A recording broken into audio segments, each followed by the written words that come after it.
依存症みたいな、そういうのから解き放たれてね、リニューアルして目覚める。瞑想の聖地インドで修行者1億人の頂点に立つ史上初の女性、ヨガの母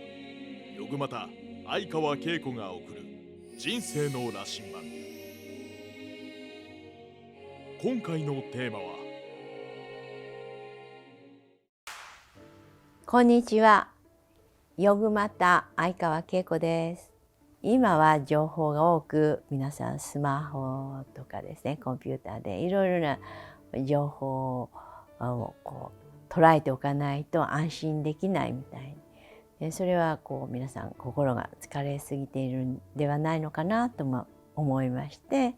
それについてのお話をさせていただきます。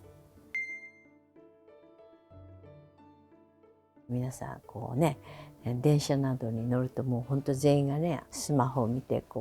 何を見てんのかなとか、いろいろなね、それぞれのことをやってるんだと思いますけれども、いろいろね知りたいということでね、もういろいろな情報が入ってきますのでね、例えば昔でしたら新聞をね、隅から隅まで読むとかね、今はスマホとかそういうのでニュースとかね、いろいろな事件とかそういうものとか、あるいはいろいろな情報をね仕入れて、用意万端にしてね、みんなに会った時にね、いろいろ話ができるとかね、そういう安心材料でいろいろ知っておきたいみたいのがあるのかなって、それは人と競争に負けてしまうのかなみたいなところがあって、何でも知っておきたいみたいな気持ちがあるのかなと思いますけれども、それはもうきりなくね、ありとあらゆる情報が、それはそれで面白いとは思いますけれども、悟りっていうのは神の心を知るっていうね、神と一体になるっていうことなので、それはもう全てがね見えてね、裏も見えてね、横も見えて、底も見えてね、悟るとね全部が分かるって、みんなこの表面しか見えないわけですよ。こちらの表面、こちらの表面、いろいろな情報を集めてね、それで全体像を捉えようとするわけですけれども、その瞑想をしていくことでね、その未来も見えたりね、過去も見えたり横も見えたりって、全体が見える人になってね、それを別に言わなくてもね、自分自身が安心して不安にならないでね、で必要な時必要な言葉を使っていくとね、あなたの情報でね、私はいろいろ知ってるっていうことでバーッたくさんねお話しすると、その相手もね、喜ぶかもしれないけれども、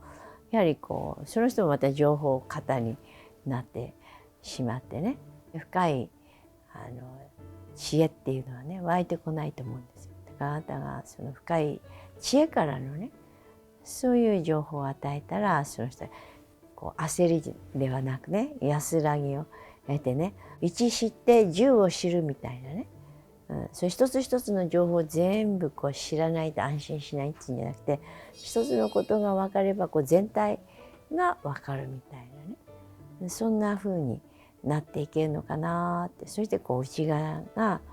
自信に満ちてね、でいろいろスマホをいつも見ていなければならないみたいなね、依存症みたい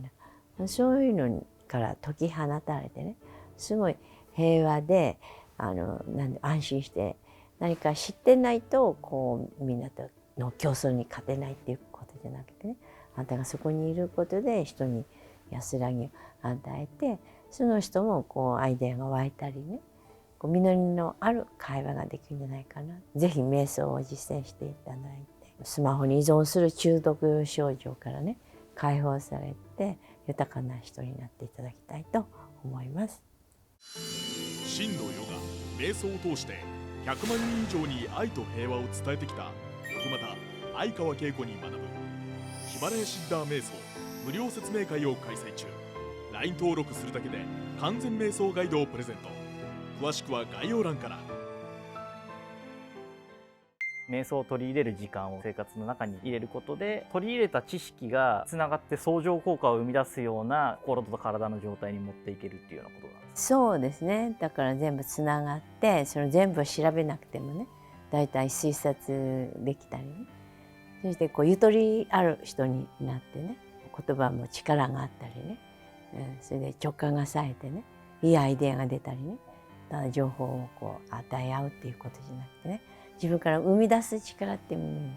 生まれるのでいいのかなって思いますね。新しいものも生まれるし、もっと可能性がいっぱい出てくるって。でこうリラックスしてね、人と対話するのでね、人にもこういい波動を送ってね、その人もくつろいでね、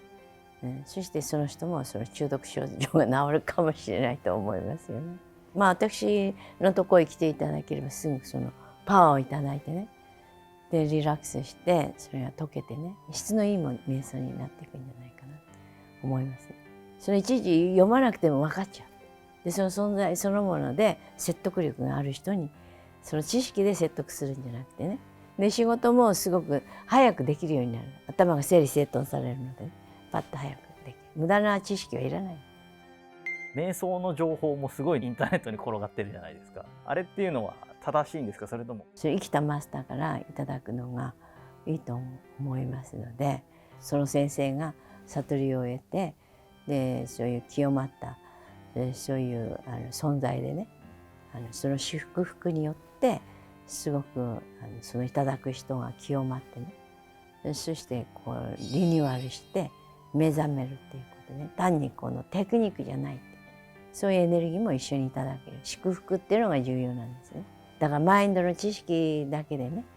こう教えてもらってもダメなんですね。そこにエネルギーがないから。だから自分のエネルギーだけだとこう汚れたままだとそれをただ沈殿するだけでね、でそれを溶かす力がないわけ。変容させてあげる力がそういう悟りのマスターにあるんですね。ただリラックスしてこうその時だけ静かになっても本質は変わらないのね。変容させるって質を変えていく、だから早いんですよ。最速でみんな変容して、単にこういろいろね瞑想いろいろな秘法をやるんじゃなくて、やっぱマスターがいてマスターのこう祝福のもとにやるとね、安心をしてね、私たちの潜在意識の中にパンドラの箱を開けたようにいろいろなね、いろいろなネガティブなものもあるかもしれないし、乱れてるので死についてやらないと危ないこともあるんですね。今こそ一番人類に瞑想が必要な時代。そうですね。ものすごく情報過多でね、忙しくてね、機械的に動いてるので、お掃除していらないものは捨てるっていうことをやらないと、どうでもいいものも抱え込みすぎて、もうちょっと間引きをしてこう捨ててね、そういうものに依存するんじゃなくて湧いてくる。そうするとみんながあなたを尊敬するようになるんですね。癒す力みたいなものが湧いてきてね、で聞いてる人がすごく安心をいただくみたいな。ただ情報をぶりまいてもね、それはね相手を安らがせないのね。相手を不安にさせたり焦らせたりしてしまうと思うんですね。スマホにこう依存するんじゃなくてね、やっぱ瞑想をしてでそういうものをシェアしていくと、そうするともっとこう自然に感謝ができたり、周りの人を肯定したり、周りの人の幸せを祈ったりね。だからジェラシーとか不安とか比較の心とかね、ジャッジとかそういうのが消えてね、慈しみの心が出て相手を引き上げてあげる、自分も引き上がるっていう肯定的なエネルギーが出て生きるのが楽になっていくんですね。